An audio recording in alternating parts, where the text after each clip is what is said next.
Welcome to The Explainer. Today we are diving into this incredible paradox from the ancient world. It's a story about a leader who, get this, won a huge battle for hearts and minds by bragging about all his failures. Wild, right? So, here's the big question, the real head-scratcher. Why would someone like the Apostle Paul, a foundational figure in early Christianity, go around calling himself a fool on purpose? You'd think that's total career suicide. But, as we're about to find out, it was actually a stroke of absolute genius. He actually asks his followers in ancient Corinth to just bear with his little foolishness. And right there, he's setting the stage. This isn't just him being humble, not at all. He's warming up for what might be one of the most brilliant moves of rhetorical jujitsu ever recorded. Okay, so before we get to the masterstroke itself, we really need to get the lay of the land. We've got to understand the context, because this was a seriously high-stakes battle for the heart and soul of the church in Corinth. See, Paul had started this church. He'd built it from the ground up. But now he's being challenged by these rivals, and he sarcastically calls them super apostles. These guys were smooth, they were popular, and they were basically tearing down everything Paul had worked for. The whole community was at risk of being led down a completely different path.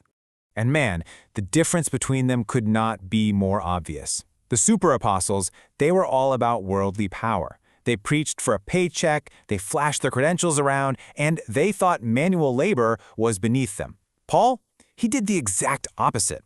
But here's the sneaky part. His opponents twisted it. They tried to frame his free service as a sign that, well, he just wasn't worth anything. So what's a guy like Paul supposed to do? How do you even compete with rivals that impressive? He knew he couldn't win by playing their game of self-promotion, so he decided to do something radical. He was going to turn their own game completely upside down. And his weapon of choice? Parody. It's brilliant. He basically puts on what he calls a fool's mask to imitate his opponent's nonstop self-praise.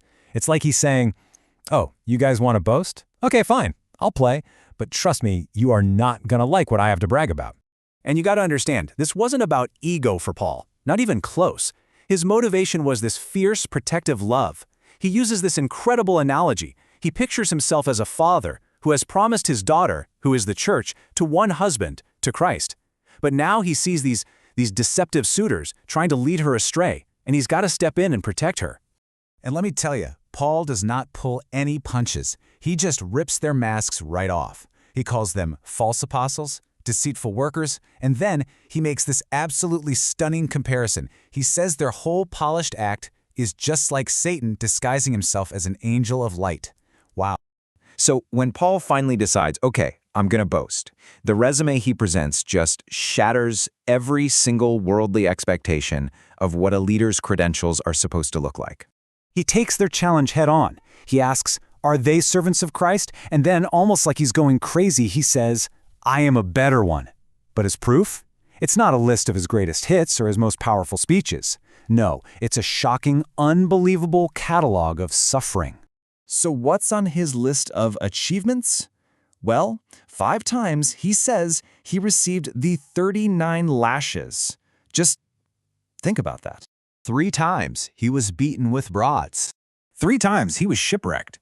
And once, he was literally stoned and left for dead. And the list just keeps going. Dangers from robbers, dangers in the city, dangers out in the wilderness, betrayal from his own people. This is his resume. It's just this overwhelming list of what any normal person would call failure, pain, and total weakness. And all of this leads to the grand finale, this powerful reveal where Paul completely redefines what power even is. He takes the world's value system and just flips it completely upside down. Okay, get this. His ultimate boast, the crowning example of his apostolic glory. It's him escaping a city by being lowered in a basket through a window. Seriously, think about that. The final thing on his list of brags is an act of complete helplessness and humiliation. He had to be smuggled out of a city like a suitcase just to save his life. And this right here is the heart of his entire argument. It's all rooted in a message he says he got straight from God. True divine power isn't found in human strength or a fancy resume. It's made perfect. It's completed in our moments of greatest vulnerability. So suddenly, the logic just clicks into place, right? By bragging about the beatings, the shipwrecks, that humiliating escape in a basket, Paul is actually pointing to the exact moments where Christ's power was most visible in his life. At the end of the day, he's not boasting about himself at all. He's boasting about God. And that is the ultimate paradox he leaves us with. For when I am weak, then I am strong. It just forces you to stop and ask yourself, what if our greatest weaknesses aren't liabilities? What if they're the very places where real, true strength is finally revealed?